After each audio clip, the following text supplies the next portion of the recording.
Paradise, जो कि हाल ही में नेटफ्लिक्स पर आई है और टॉप 10 ट्रेंडिंग में भी चल रही है, जहां हमें ये दिखाया गया है कि फ्यूचर में एक ऐसी कंपनी जिसने की टाइम डोनेशन जैसी एक नई खूबी को ढूंढ लिया है, यानी कि किसी की भी वक्त को खरीदा जा सकता है। जहां अमीर लोग अपने जीवन को जीने के लिए गरीबों के जीवन का टाइम ले लेते हैं और फिर आगे किन मुसीबतों के साथ उन्हें जूझना पड़ता है, इस कहानी में वही दिखाया गया है। So now without wasting any time चलिए आते हैं इस कहानी की मेन स्टोरी लाइन की तरफ। की शुरुआत में हमें एयन नाम की एक कंपनी दिखाई जाती है जो कि टाइम डोनेशन की एक नई टेक्नोलॉजी दुनिया के सामने लेकर आई थी। इनका मानना था कि अगर किसी एक शख्स का डीएनए किसी और दूसरे शख्स के डीएनए के साथ मैच खा जाता है तो वो लोग अपने टाइम की हेराफेरी कर सकते हैं, यानी कि अमीर आदमी पैसों के बदले उस दूसरे इंसान का टाइम ले सकता है। अब चाहे वो 3 साल हो, 5 साल हो, 15 साल हो या फिर किन्हीं केसेस में 40 साल तक भी। इससे होगा ये कि उस गरीब इंसान की जो रोजमर्रा की जिंदगी थी उसे जीने में उससे हेल्प हो जाएगी। स्कूल की फीस चली जाएगी, घर का किराया चला जाएगा और छोटे मोटे मुकाम जो वो पाना चाहता है उन पैसों की मदद से वो पूरा कर पाएगा। इसी कंपनी के एक डोनेशन मैनेजर जिसका नाम होता है मैक्स, आज वो एक डोनर के पास आया था जो कि एक 18 साल का लड़का था। उसकी फैमिली बहुत ज्यादा गरीब थी और वो इस देश से निकलकर अपने दूसरे देश जाना चाहती थी, मगर इसके लिए पासपोर्ट नहीं मिल रहा था, उनके पास पैसे नहीं थे वहाँ से निकलने के लिए और ऊपर से आगे जाकर के नया बिजनेस खोलने के लिए भी कोई जमा पूंजी या रकम नहीं थी। जिस पर मैक्स का कहना था कि अगर तुम मुझे अपने 15 साल दोगे तो जिस शख्स को तुम्हारी ये जिंदगी जाएगी वो तुम्हें 7 लाख यूरो देगा। जिस पर उस डोनर का कहना था कि मुझे तो लग रहा था कि सिर्फ 3 साल होंगे या फिर 5 साल, 15 साल तो बहुत ज्यादा ही होता है। जहाँ पर मैक्स का कहना था कि देखो, कॉन्ट्रैक्ट में साफ लिखा है कि जितने साल तुम ज्यादा दोगे उतना ही ज्यादा तुम्हें मनी मिलेगा और अगर सामने वाला एक बड़ी राशि तुम्हें देने के लिए तैयार है जिसमें तुम्हारी फैमिली दूसरी जगह शिफ्ट हो जाएगी, एक नया बिजनेस चालू हो जाएगा और ऊपर से तुम्हारी पूरी पढ़ाई का खर्च भी निकल जाएगा, तो आखिर इसमें हर्जी क्या है।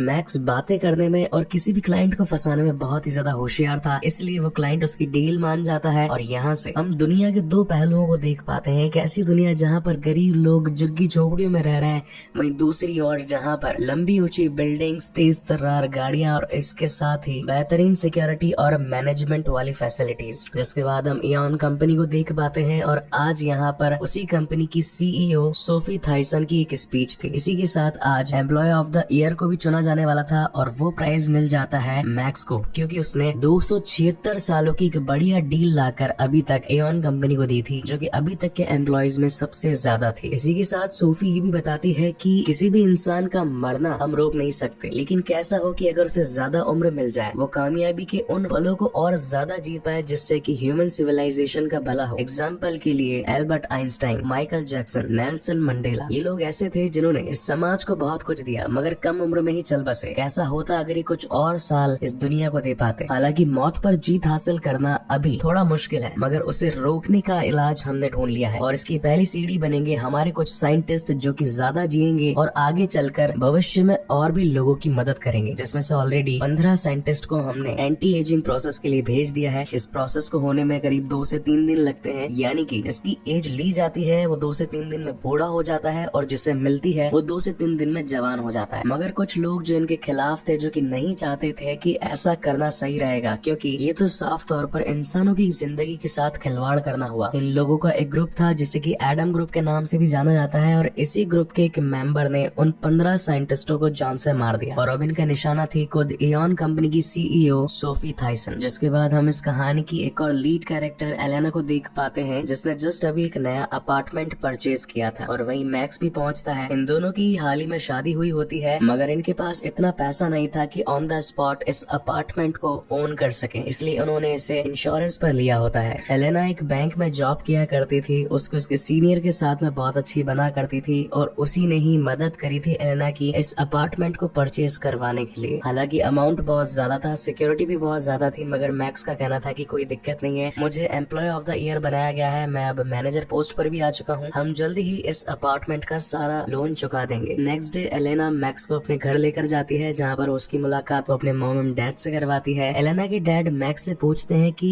तुम उस कंपनी में काम करते हो ना जो टाइम डोनेशन की टेक्नोलॉजी पर काम करती है, क्या तुम मुझे भी 20 साल जवान कर सकते हो, क्योंकि मुझे भी अपने हसीन पल वापस से जीने हैं। लेकिन उस पर मैक्स का कहना था कि देखिए सर, उसके लिए इतना पैसा लगेगा कि आप 20 साल जवान हो तो जाएंगे, मगर उन पैसों को कमाने के लिए अगेन आपको 40 साल लग जाएंगे। जिस पर एलेना की मॉम कहती है कि हाँ, ये तो फालतू की बकवास करती रहते हैं, तुम बताओ तुम्हारा काम वगैरह कैसा चल रहा है। और एक अच्छे फैमिली डिनर के बाद में ये लोग वापस से अपने घर आ रहे होते हैं, लेकिन तभी इन्हें मालूम चलता है कि इनके अपार्टमेंट अपार्टमेंट में आग लग चुकी है और इनके सपनों का महल जलकर खाक हो चुका है। नेक्स्ट डे जब ये दोनों अपने घर का इंश्योरेंस क्लेम करने के लिए पहुंचते हैं तो इन्हें मालूम चलता है कि आपने जरूर कोई तो कैंडल जली छोड़ दी होगी और उसी वजह से बाद में घर में आग लग गई। और कंपनी ऐसे मामलों में कोई भी क्लेम पास नहीं करती। या तो आपको 2.5 मिलियन यूरोस पे करने होंगे और या फिर दूसरी सिक्योरिटी जो कि आपने टाइम डोनेशन के साथ में ली थी वो देनी पड़ेगी, जो कि थे ऑलमोस्ट 40 साल। इस बात को सुनकर ये दोनों ही दंग रह जाते हैं, जहाँ पर मैक्स का कहना था कि मेरा एक रेसिपियन है। रेसिपियन का मतलब वो होता है जिसके साथ में किसी हम अपने डीएनए को मैच करके टाइम को ले या फिर दे सकते हैं। जिस पर वो ऑफिसर बताती है कि हमारी टीम ने ऑलरेडी आपका डेटाबेस चेक कर लिया है, आपका रेसिपियन थोड़े दिनों पहले ही एक एक्सीडेंट के अंदर मारा गया, इसलिए आप अपना टाइम नहीं दे सकते। तो बचती है सिर्फ और सिर्फ एलेना, उसे अपने 40 साल देने होंगे। मैक्स को सुनकर बहुत गुस्सा आता है और वो कहता है कि मैं एऑन कंपनी में ही काम करता हूँ, मैं जाकर अपनी सीईओ सोफी थाइसन से इस बारे में जरूर बात करूंगा, वो हमारी हेल्प करेंगी। नेक्स्ट डे जब वो उनसे मिलने के लिए जाता है तो सोफी कहती है कि मुझे अपनी फाइल दे देना, मैं इस पर सोच कर बताऊंगी। ऐसा करते करते काफी दिन बीत जाते हैं मगर सोफी उसका कोई जवाब नहीं देती। वहीं पर हम बोर्ड मेंबर्स की एक मीटिंग को देख पाते हैं जिसमें सोफी के अलावा बाकी सभी मेंबर्स उससे बहुत ज्यादा यंग थे, यानी कि उन सभी को अपना रेसिपियन मिल चुका था और उन्होंने अपनी एज को डिग्रेड कर दिया था। मगर सोफी को अभी तक अपना कोई डीएनए मैच नहीं मिला था और यही रीजन था कि उसने अभी तक इस कंपनी पर अरबों खरबों रुपया खर्च कर दिया था। और बोर्ड मेंबर्स का कहना था कि अब आपको नई रिसर्च पर पैसा नहीं खर्चना चाहिए क्योंकि हमें तो हमारे रिजल्ट्स मिल रहे हैं और आप जो है फालतू पर इस पर एक्स्ट्रा R&D यानी कि रिसर्च एंड डेवलपमेंट पर खर्च कर रही हैं, जो कि कंपनी के लिए वेस्ट है। लेकिन सोफी तो इसलिए नहीं रुक रही थी क्योंकि उसे अभी तक अपना मैच नहीं मिला था और वो एक ऐसी टेक्नोलॉजी खोजना चाहती थी जहाँ पर विदाउट मैच भी एंटी एजिंग करी जा सके। काफी दिन निकल जाने के बाद में अब वो वक्त आ चला था जब एलेना को अपने 40 साल टाइम डोनेशन में देने थे। यहाँ पर वो पुलिस वाले को और बाकी लोगों से कहती भी है कि प्लीज ऐसा मत कीजिए, मैं भी अपने जवानी में हूँ, मुझे शादी करनी है, अपने बच्चों को बड़ा होता देखना है। मगर कोई भी उसकी बात नहीं सुनता और उसे उस प्रोसेस के लिए तैयार कर दिया जाता है। अब करीब 30 साल की एलेना इस प्रोसेस से गुजरती है। उसकी हालत बहुत ज्यादा खराब हो चुकी थी और ऊपर से इनके पास में इनका अपार्टमेंट भी नहीं था, इसलिए ये लोग एक रेंट का अपार्टमेंट लेकर वहाँ रहने के लिए निकल जाते हैं। जैसे एक दिन होता है एलेना बूढ़ी होती नजर आती है, दूसरे दिन उसकी एजिंग और ज्यादा बढ़ चुकी थी और तीसरे दिन तो वो ऑलमोस्ट 17 साल की बुढ़ी औरत दिख रही थी। एलेना अंदर ही अंदर टूट चुकी थी क्योंकि उसने जो सपने मैक्स के साथ में सोचे थे स्पेंड करने के लिए अब वो उन्हें कभी जी नहीं सकती। और ऊपर से मैक्स तो जवान था, तो आखिर वो क्यों मैक्स का टाइम वेस्ट करे, इसलिए वो मैक्स को खुद अकेला रहने के लिए छोड़कर अपने माता पिता के पास लौट जाती है। अपनी बेटी की इस हालत को देखकर उसके माँ बाप भी बहुत ज्यादा परेशान होते हैं क्योंकि उसकी मॉम भी उसे छोटी लग रही थी। मैक्स अपनी परेशानी की हालत में एक पार्क में बैठा था, तभी एक छोटी लड़की आकर उसे ड्रग्स ऑफर करती है और कहती है कि इसे खा लो और झूम लो, थोड़ी लाइफ की टेंशंस कम हो जाएंगी। मगर मैक्स को उस पर शक होता है, वो सोचता है कि आखिर इतनी छोटी बच्ची इतना दिमाग कैसे रख सकती है। उसे पता लग चुका था कि इसने भी अपनी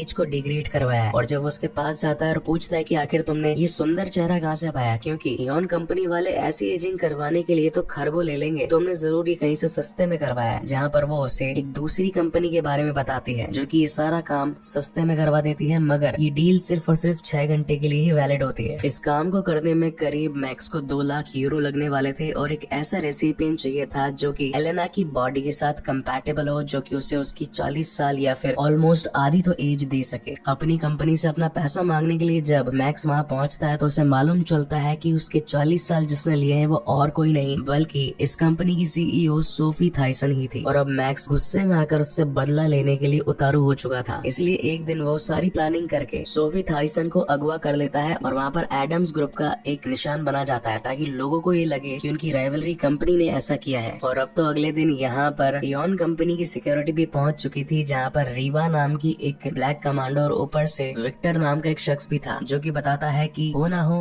अगवा करने वाला इंसान मैक्स ही है। अभी पूरी कंपनी मैक्स को ढूंढने में लग जाती है। वहीं पर मैक्स कैसे भी करके सोफी और एलेना को उस प्लेस तक लेकर जाने वाला था जहाँ पर ये एंटी एजिंग प्रोसेस हो सकता था और वो प्लेस था लुथियाना। वहाँ पर जाने के लिए ये एक शिप का सहारा लेते हैं, मगर शिप के सीसीटीवी कैमरे में इनकी फुटेज कैप्चर हो जाती है और ये बात अब एऑन कंपनी में भी मालूम चल जाती है। तो ये लोग जहाँ पर शिप लैंड होने वाला था वहाँ पर टाइट सिक्योरिटी लगा देते हैं। इस बात का पता अब मैक्स को भी चल चुका था, लेकिन अगर वो इस टाइट सिक्योरिटी में पकड़ा गया तो उसे तो जान से मारा ही जाएगा और ऊपर से एलेना की जिंदगी भी बर्बाद हो जाएगी। इसलिए वो वहाँ मौजूद एक मासूम फैमिली को चारा बनाकर सिक्योरिटी क्लियरेंस करने की कोशिश करता है। मैक्स ने उनके बच्चों पर गन रख दी थी और उनके पेरेंट्स से कहा था कि गाड़ी को चुपचाप चला चलाते रहो और कोई पुलिस वाला रोके तो कॉन्फिडेंस के साथ जवाब दे देना कि हम तो बस यहाँ पर घूमने के लिए आए हैं। हालांकि ऐसा करने पर इनकी जान बच तो जाती है, मगर एलेना कहीं ना कहीं गुस्सा थी। उसे ये लग रहा था कि मेरी जिंदगी को वापस लाने के लिए एक तो हम किसी और की जिंदगी के साथ खिलवाड़ कर रहे हैं, ऊपर से हमने मासूमों को चारा बनाया, और ऊपर से ये भी कंफर्म नहीं है कि ये सोफी थाइसन ही है या फिर उसकी बेटी मैरी थाइसन है। ये लोग रात को ठहरने के लिए एक सुनसान बंजर होटल में पहुंच जाते हैं, जहाँ पर इवेंचुअली लाइट भी थी और पानी भी आ रहा था। तो वहाँ पर मैरी थाइसन कहती है कि देखो, तुम्हें जिसकी तलाश थी वो मेरी मॉम है, और मेरी मॉम जो काम करती है इवेंचुअली मैं तो उनके खिलाफ हूँ। मैं भी नहीं चाहती कि लोगों से उनकी एज लेनी चाहिए और दूसरे अमीर सेलिब्रिटीज और इन्फ्लुएंसर्स को बांटनी चाहिए। कई बार तो ये लीगली तरीकों से होता है, मगर बहुत बार इलीगल वे में भी किया जाता है। जिस पर मैक्स का कहना था कि तुम चाहे असली सोफी थाइसन हो या फिर मैरी थाइसन हो, तुम माँ बेटी हो तो इसका मतलब तुम्हारे जीन्स सेम होंगे और तुम्हारी एज की मदद से मैं एलेना को ठीक कर पाऊंगा। उसके बाद में तुम माँ बेटी अपने हिसाब से देख लेना कि तुम्हें कितने कितने साल आपस में बांटने हैं। मैक्स को अभी तक यही लग रहा था कि 40 साल एज कम हो जाने की वजह से सोफी थाइसन बहुत ज्यादा यंग लग रही है। उसी वक्त मैरी कहती है कि मुझे नहाने जाना है, और उसकी बॉडी को जब एलेना देखती है तो उसे टाइम डोनेशन के प्रोसेस वाले मार्क्स नहीं दिखते, यानी कि बॉडी में जो कट्स वगैरह लगते हैं वो नहीं थे। तो वो आकर मैक्स से कहती है कि ये सोफी नहीं है, ये मैरी है, और हम एक मासूम इंसान के साथ में गलत नहीं कर सकते। और क्या पता अगर इसका टाइम डोनेशन मेरे साथ में मैच करे या नहीं करे, क्या पता हम दोनों की ही जिंदगियां चली जाए, ऐसा करना सही नहीं रहेगा। जिस पर मैक्स का कहना था कि जब एज कम होती है तो शरीर पर लगे हुए मास्क भी हट जाते हैं, और हम कैसे मान ले कि वो सोफी थाइसन नहीं है, क्योंकि मैंने उसके गार्ड्स को उसी की गाड़ी में जाते हुए देखा था। जब अपने घर जा रही थी तो मैंने पीछा किया था, तो ये वही है। मगर इतने में ही इनकी बातचीत के पीछे मैरी निकल कर भाग जाती है, लेकिन उसकी बदकिस्मती ये होती है कि भागते भागते वो एक दलदल में फंस जाती है और बचाने के लिए चिल्लाने लगती है। तो आकर इन दोनों को ही उसकी जान बचानी पड़ती है। अब एक तरफ जहाँ रीवा और विक्टर इनके पीछे पड़े थे जो कि इयॉन कंपनी से थे, वहीं दूसरी तरफ एडम ग्रुप भी इनके ही पीछे आ रहा था, क्योंकि एडम ग्रुप तक ये बात पहुंच चुकी थी कि किसी ने उनकी सीईओ को किडनैप कर लिया है। अब जाहिर सी बात है इन्होंने तो किडनैप किया नहीं है, तो जिसने किया है उसे पकड़कर पूछा जाए कि आखिर तुमने ऐसा क्यों किया, हमारा नाम क्यों लगवाया, और अगर लगा भी दिया है तो अगर हम सीईओ को ही जान से मार देंगे तो आगे ये कंपनी ही वर्क नहीं करेगी। लेकिन जब तक रीवा और विक्टर यहाँ पहुँचते, एडम ग्रुप यहाँ पर पहुँच चुका था। मैरी उसे सारी बात बताती है कि वो मैं नहीं हूँ, वो मेरी मॉम है सोफी, जो कि एंटी एजिंग प्रोग्राम यानी कि टाइम डोनेशन को रन करती है, आप मुझे छोड़ दीजिए। जहाँ पर गुस्से में आई एडम ग्रुप के लीडर एलेना के हाथ में बंदूक दे देती है और कहती है कि देखो, चाहे ये हो या फिर इसकी मॉम, तुम्हारे जिंदगी के 40 साल तो इनकी तरफ से ही गए हैं। अपना बदला पूरा करने के लिए तुम चाहे तो इसे जान से मार सकते हो। एलेना के हाथ में बंदूक तो थी, मगर वो उसे जान से मार नहीं पाती। मगर इतने में ही यहाँ पर इयॉन कंपनी की पूरी सिक्योरिटी पहुंच जाती है, जिसमें एडम ग्रुप का कहना था कि मैक्स तुम बाहर जाओ, सिचुएशन को संभालो और बोलो कि असली सोफी थाइसन बाहर आए। मैक्स बाहर जाकर सोफी थाइसन को बुलाता है, जहाँ पर रीवा कहती है कि तुम सोफी की बेटी मैरी को वापस दे दो, हम तुम्हारी बीवी को तुम्हारे 40 साल फिर से लौटा देंगे। जिस पर मैक्स कहना है कि मैं कैसे मान लूं, सबसे पहले मुझे मेरी बीवी के 40 साल लौटाओ। जिस पर सोफी कहती है कि मैं भी कैसे मान लूं कि तुम्हारे पास मेरी बेटी जिंदा भी है या मर गई। लेकिन तभी रीवा को ये बात क्लिक होती है कि आखिर मैक्स को ये यकीन कैसे था कि यहाँ पर सोफी थाइसन खुद आकर अपनी बेटी को लेने के लिए आएगी, क्योंकि ये बात तो किसी को भी नहीं पता थी। तब उसे शक होता है कि उसी की टीम का वेक्टर, जो कि हो सकता है कि एडम ग्रुप से मिला हो, उसने ये सारी इन्फॉर्मेशन अपनी टीम के थ्रू अभी अभी मैक्स को बताई हो। और यहाँ पर काफी सारी गोलीबारी हो जाती है, इयॉन कंपनी की टीम भिड़ जाती है एडम ग्रुप से, बहुत सारे लोगों की जाने चली जाती है। इवेंचुअली सोफी भी जान से मारी जाती है और एडम्स ग्रुप के लीडर भी मारी जाती है, और रीवा जिसे विक्टर से प्यार हो चुका था, विक्टर भी उस जंग में मारा जाता है। इसी लड़ाई में यहाँ से मैक्स, एलेना और मैरी निकलने की कोशिश करते हैं, मगर मैरी एलेना को जान से मारने वाली होती है। इस बात से एलेना को बहुत गुस्सा आता है कि एक तो मैंने इसकी जान बचाई, मैं चाहती तो ऑन द स्पॉट गोली मारकर इसकी हत्या कर सकती थी, अब तो मैं इसकी एज लेकर ही रहूंगी। इसी बीच अब मैक्स को रियलाइज होता है कि एक बेगुनाह की जान या फिर उसके 40 साल ले लेना सही नहीं रहेगा, क्योंकि जब तक मैक्स को लग रहा था कि सोफी थाइसन है, तब तक वो क्लियर था कि इसकी एज ले लेनी चाहिए। लेकिन जब उसे क्लियर हो गया कि वो मैरी है, एक छोटी बच्ची है, और ऊपर से वो तो मासूम थी, उसका इस एंटी एजिंग या फिर टाइम डोनेशन से कोई लेना देना भी नहीं है, तो वो एलेना को उसकी एज लेने से मना करता है। मगर यहाँ पर इन दोनों के बीच में कॉन्फ्लिक्ट हो जाता है और एलेना खुद ही मैरी को लेकर उस प्लेस पर पहुंच जाती है जहाँ पर एक दूसरा डॉक्टर उनका वेट कर रहा था। अब यहाँ पर टाइम डोनेशन प्रोसेस स्टार्ट होता है और एलेना को उसके 40 साल वापस से मिल जाते हैं। वहीं कहानी में हम ये भी देख पाते हैं कि सोफी थाइसन जिंदा होती है, क्योंकि उसने बुलेट प्रूफ जैकेट पहन रखी थी और इसी की वजह से उसकी जान बच गई थी। और अब धीरे धीरे करके वक्त आगे निकलता है, जहाँ पर एलेना जवान हो जाती है, वहीं सोफी की बेटी मैरी बूढ़ी हो जाती है और वो अपनी मॉम से कहती है कि क्या हम एज आपस में ट्रांसप्लांट कर सकते हैं, जहाँ पर धोखेबाज सोफी अपनी बेटी मेरी को कहती है कि हम जल्द ही कोई तरीका खोज निकालेंगे, मगर वो खुद की एज अपनी बेटी को नहीं देती। और इस कहानी के एंड में हम ये देख पाते हैं कि अलग अलग हुए मैक्स और एलेना, जहाँ पर अब एलेना ने किसी और के साथ शादी कर ली होती है और सुकून भरी जिंदगी जी रही होती है। वहीं पर अब मैक्स ने एडम्स ग्रुप को ज्वाइन कर लिया था और अब टाइम डोनेशन के जितने भी प्रोग्राम और प्रोसेसेस चल रहे थे, ये एडम्स ग्रुप उनके खिलाफ एक नई जंग के लिए तैयार था। और इसी के साथ ये बेहतरीन मूवी यहीं पर खत्म होती है। सो गाइज, आपको ये मूवी कैसी लगी प्लीज मुझे लाइक और कमेंट करके जरूर बताइएगा। इसका कॉन्सेप्ट बहुत ही यूनिक, न्यू और क्लियर था और शायद तक फ्यूचर में ऐसी कोई टेक्नोलॉजी आ भी सकती है। सो आपका इस पर क्या कहना है कमेंट सेक्शन में बताना बिल्कुल मत भूलिएगा। और अगर पहली बार इस चैनल पर आए हैं तो इसे सब्सक्राइब जरूर कीजिएगा।